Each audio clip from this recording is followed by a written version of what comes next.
Hello, I am Mike of Nearly Enough Dice. This is the Kerbal Space Program. Moonhopper 3, I have left the Armstrong Memorial behind and I'm heading to that last anomaly. And when I get to 9.3 kilometers is when I'm going to go full thrust to stop. The interesting thing about this anomaly is that I have absolutely no idea what it is at all. I haven't the faintest clue what it could possibly be. The rock archers I've known about for a while. I've known about rock archers. The anomalies I didn't really know there was necessarily like monoliths on the moon, on the Mun, but you know, I got a contract telling me there were, so that's fine. I knew about the Armstrong Memorial. I've seen that a few places, but I have literally no idea what this is. Like not the faintest clue. All I know is that it's a mark on the map.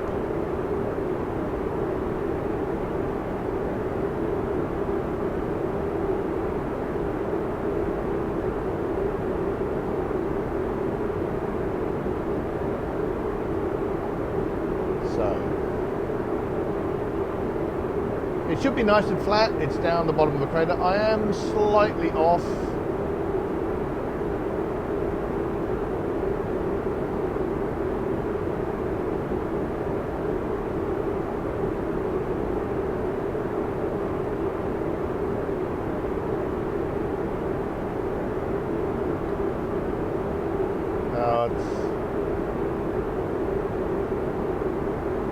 I'm going to be slightly to one side as always. I don't think I can I don't think I'm ever going to be able to actually go straight there, except by using some kind of autopilot. I don't think I'm ever going to quite aim directly at the thing. And we'll see if I come up. I usually seem to come up about 1 kilometer short as well, so I'm usually off the side and slightly early. But I've done my usual calculations, which has certainly gotten me closer than I usually end up with. Right, so I'll get rid of the maneuver node. I don't need the maneuver node. That's the instrument window, which should crop up as soon as I get close enough that I'm near the anomaly. That should pop up. Actually, no, I'm not going to. No, that's going to spoil it for me. That's just the map telling me I don't need that anymore. So I did have the instrument value, because that pops up when you get within about 5,000 meters of the thing. It'll pop up and it'll show you what it's found. But I actually don't want to know until I get there. So I'll throttle down as this retrograde goes up towards the top of the nav ball. I'm going to throttle down because that's it killing my horizontal velocity. What's the slope like? Oh, the slope's lovely.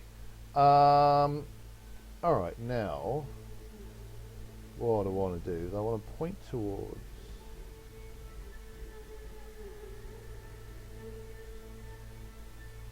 So I've got 5,000 meters, well 4,000 really, to fall with the suicide burn. So I'm going to go straight to the horizon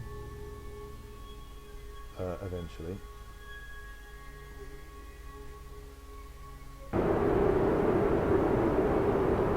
All right, so that's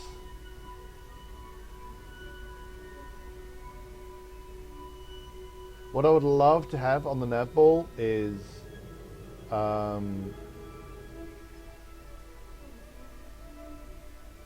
together with because when you're doing a target, when you're targeting an actual thing and not a nav point, you actually have the ability to see not just the target but the anti-target, right?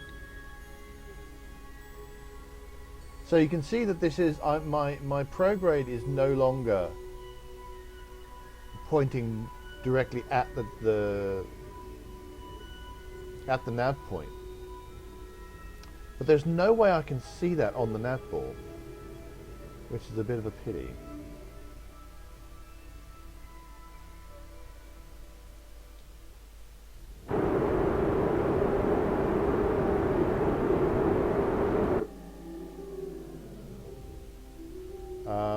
I think it would be a lovely thing if oh, I'm spinning away, I don't want to go. There we go.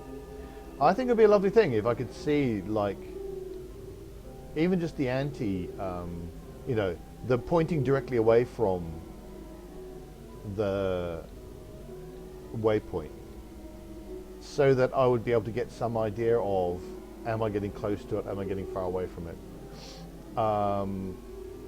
Is my current trajectory going to get me close? And I don't have that ability because it's not actually a target. I think I'm beginning to see my shadow now. I saw a little black blob down there, which I thought might have been my shadow. So here we are, falling out the sky. What's the slope like? Slope's okay.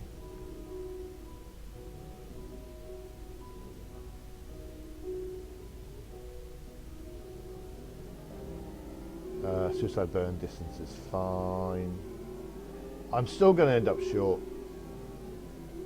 unless I deliberately hover over, and I'm going to see how much delta V I've got left after I've done my suicide burn. I'm actually going to have a lot. I'm going to have about 600 odd delta V, so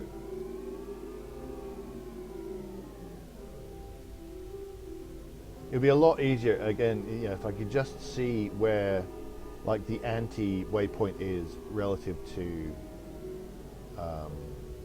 well, there's my shadow, relative to my retrograde. That would be so handy. Right, so we're going to point ourselves a little bit more towards.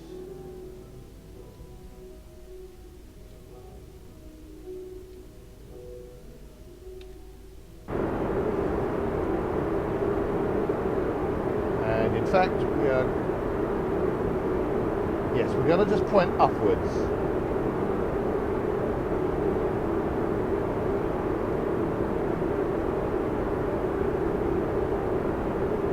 I hope I didn't leave it too late.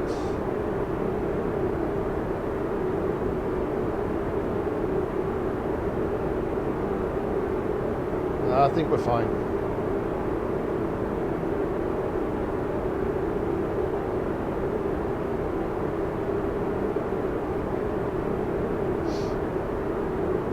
Yeah, we're fine.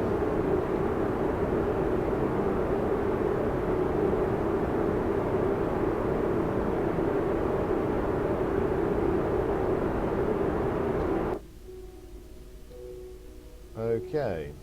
Basically, I was worried because my delta V, suicide burn delta V, was about what I went at. Oh, that's going quite close. So the delta V was about 130, and I went at 150, I think it was. So I was a little like, So now I want to start focusing on slowing down.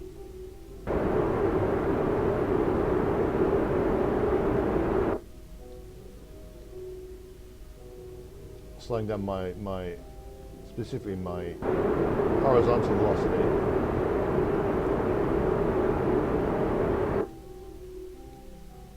And let's just go retrograde.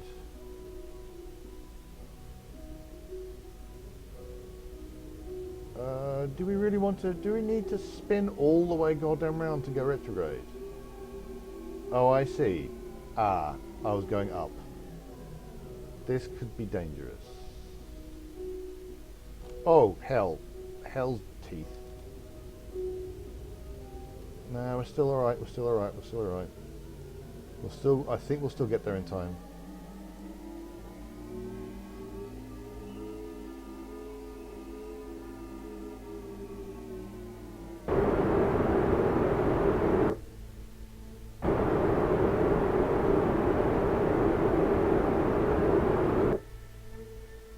Right. Okay. Okay.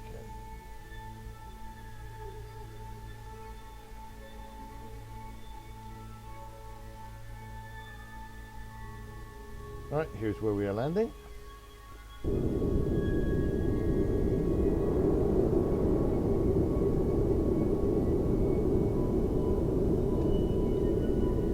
Still going a little bit right now. Where are we pointing?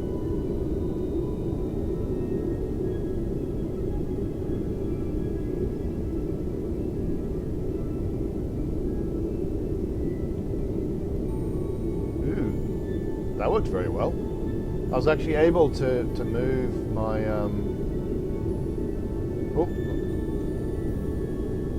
wasn't paying too much attention. I was able to move the prograde marker, or the retrograde marker, using my RCS keys. I was quite pleased with that. That worked quite nicely.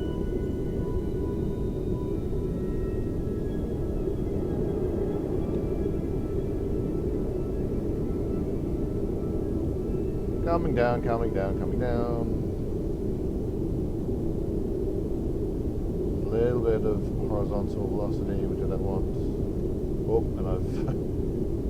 if I try, if I try and look at two things at once, I get confused. So I need to, it's my vertical speed and my horizontal speed. I need to check them both kind of at the same time, which is not the easiest thing. Because I don't want to be going down too fast, but at the same time, if I give too much thrust, then I start going up again, which is annoying.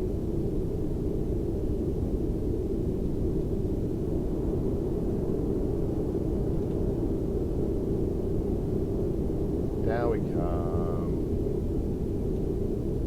Went up slightly again.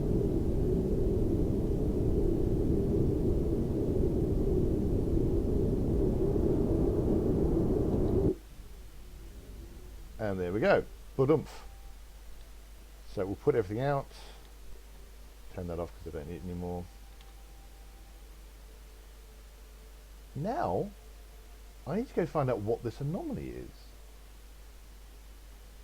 I honestly don't know. I mean, I don't know where it is, or because I mean I placed this marker myself as accurately as I could. But okay, maybe I need a right. I'm gonna go. Let's have Midlands Crater. Have I been here? I've been to Midlands Crater before. Okay, there you go. I wasn't sure whether I'd been to Midlands Crater before. So let's have Bobbington go out.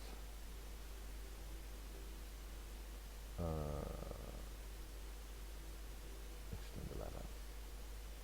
Looks like there's no...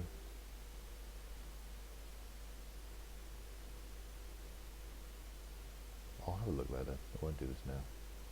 I'll have a look at the science later. Now, I don't see anything obvious that would make an anomaly around here.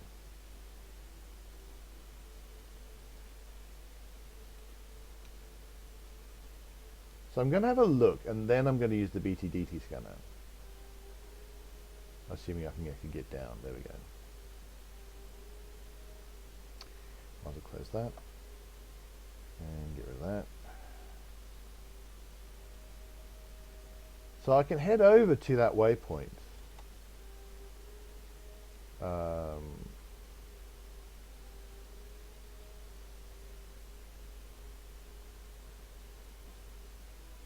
see if there's, I mean, in all likelihood there's nothing directly actually at that waypoint, because I'll have almost certainly gotten it slightly wrong, just slightly off, and even a tiny fraction. When you because of the scale that longitude and latitude are on, tiny fractional decimal points.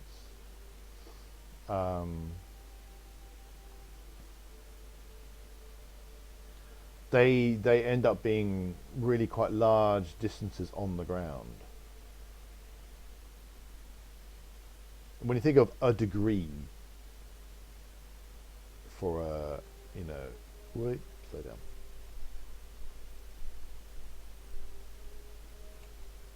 Bring up my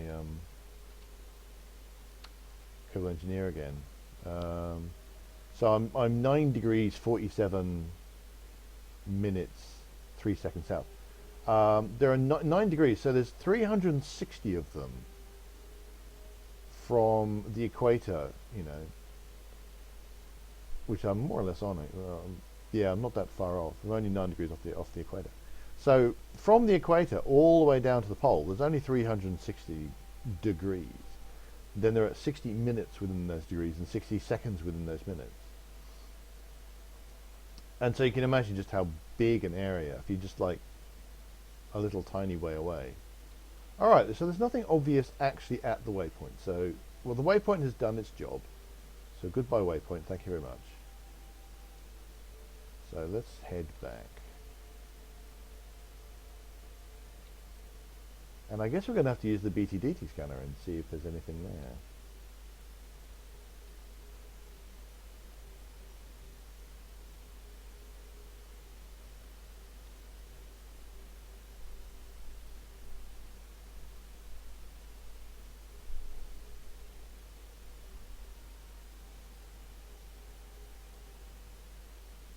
I'll just go high up so I avoid the panels. Then start to slow down. Whee! I do love EVAs. I do love those suits.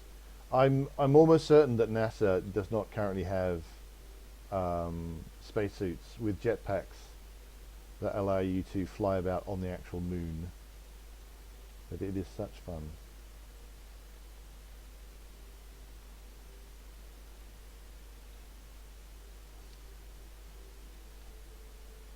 Here we go.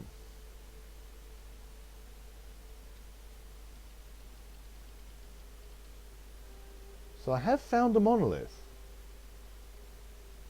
Monolith 00 according to this. What I'm going to do is I'm going to see if I can't glitch the camera. I wonder if it's not buried. One of those buried ones. Oh no, I just thought I had to be very clever. And glitch the camera so I could see underneath. But then, of course, I'd be looking at a black monolith buried against the blackness of space. So if there's a monolith around here, I can't see it. So that was actually slightly disappointing. Oh, well, there you go. I guess that's why I've not heard anything about this particular place, is that there's nothing really here. Okay, well, I do have a thing I can do, which is I start to, I've got 55 data. I might, this is one thing I would love to be able to do is to I want to go through all this, right, and see if there are any Midland crater things, any Midland crater science that I haven't transmitted yet, right? And that way I can transmit it and then re-get it, and then but the problem is I have to go through each and every experiment like this and deciding what I'm going to do with it. So I'm beginning to... So here we go, Midland craters. So it looks like I've transmitted all of these. I'm not going to get any more science from transmitting them. A seismic scan. I can get 1.6 science extra by transmitting that and re-getting the seismic scan.